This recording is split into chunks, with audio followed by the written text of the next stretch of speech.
యెషయా గ్రంథము 55వ అధ్యాయము మొదటి 2 వచనాలు అంటాడు కదా, దప్పికొనిన వారులారా నీళ్ళ యొద్దకు రండి, రూకలు లేని వారులారా మీరు వచ్చి కొని భోజనం చేయండి.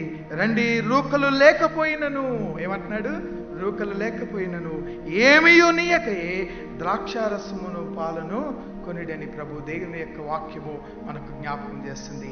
ఈ విందు ఆహ్వానములో మనం ఏమి క్రయధనము చెల్లించవలసిన అవసరం లేదు. ఈ విందు ఆహ్వానము దేవుడు అంటున్నాడు, నేను మీకు ఉచితముగా ఇచ్చేటువంటి ఆహ్వానం.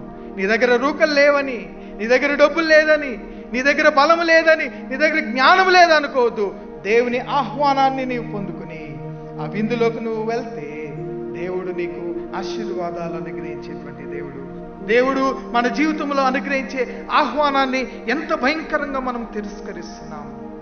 ఆ తిరస్కరిస్తున్నటువంటి ఆశీర్వాదం ఎంత గొప్పదంటే, హెబ్రీయులకు రాసిన పత్రిక 2వ అధ్యాయము 3వ వచనంలో అంటాడు కదా, ఇంత గొప్ప రక్షణను మనము నిర్లక్ష్యము చేసిన ఎడల ఎలాగూ తప్పించుకుందుము.